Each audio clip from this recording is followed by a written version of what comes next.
Olá, queridos alunos, aqui é o Wesley, professor de História.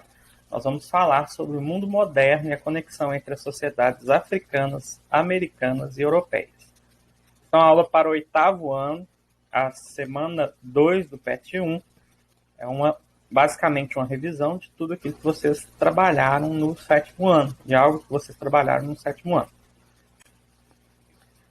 A expansão marítima ela aconteceu em um contexto bastante específico e ela tem algumas motivações que eu vou explanar aqui a partir desse esquema que o próprio PET traz para vocês.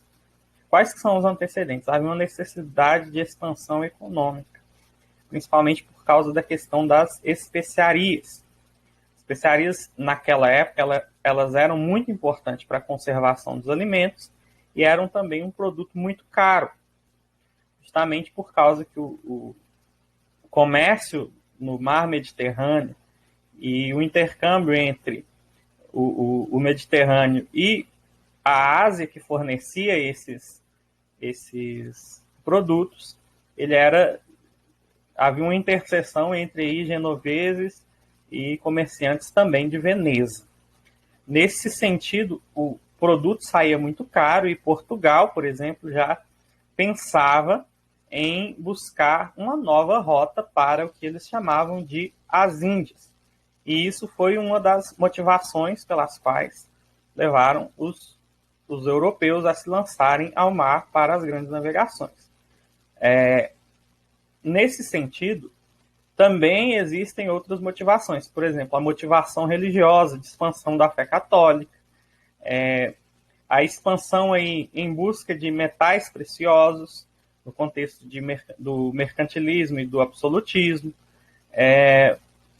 a questão de querer, de buscar novas terras para colonização. Então, havia todo esse desejo, havia toda esta ideia imbricada aí nos objetivos da expansão marítima.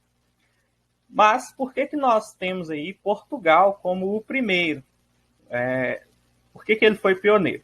Justamente porque ele foi a primeira monarquia, o primeiro Estado nacional a se formar, a se organizar. Ele tinha uma burguesia que apoiava as grandes navegações. Ele tinha experiência na náutica, nas navegações. Ele tinha uma ótima localização geográfica, que dava acesso para o Mediterrâneo, dava acesso para o Mar do Norte.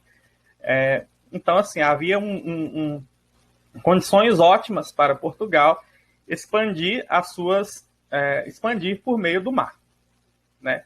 E eles também tinham muito conhecimento e produziam conhecimento, e tecnologia com a escola de Sagres. Isso foi bastante também importante para a questão de Portugal.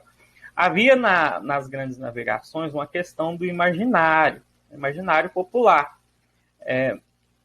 Narrativas míticas de viajantes davam conta de temores aí que eram imaginários, monstros, abismos, que existiriam aí no mar, que seriam os riscos pelos quais os navegantes passariam aí nesse sentido.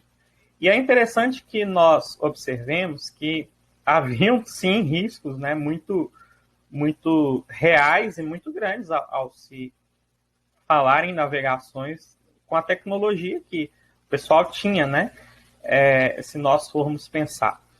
Então, os navegantes eram pessoas aí bastante corajosas, num certo aspecto, e estavam lidando com algo bastante desconhecido, e isso é, inclusive, comparável com a expansão espacial do século XX, no contexto de Guerra Fria. Então, existem coisas aí mais atuais, e o homem, por exemplo, ele não deixa de querer conquistar as suas o desconhecido. Ele não deixa, é algo basicamente natural do ser humano buscar conquistar coisas desconhecidas, coisas distantes. As principais consequências da expansão marítima é, primeiro, a questão de a criação de um mercado mundial, né? A hegemonia europeia, com as principais potências da época, Portugal e Espanha, a acumulação de capital por parte desses países e de outros países que entraram na cena aí, a partir do século XVI e XVII, como a Inglaterra, França, entre outros. Os bens coloniais aí, que foram conquistados aí por conta da colonização, tanto da América espanhola quanto da América portuguesa. E aí a questão da escravidão e do tráfico negreiro. O tráfico negreiro ele foi bastante rentável e foi bastante rentável também para Portugal, né? E se pensarmos, né, na América portuguesa, aquilo que futuramente haveria de se tornar o Brasil, grande parte dos escravos retirados da África, das pessoas que foram escravizadas, retiradas da África, elas vieram para o Brasil, né? Então, uma porcentagem muito grande foi traga para o Brasil. E, por isso, a questão de estudar a história afro-brasileira, a cultura afro-brasileira, ela é central para a compreensão da identidade do nosso povo, para a compreensão da nossa identidade, do nosso presente.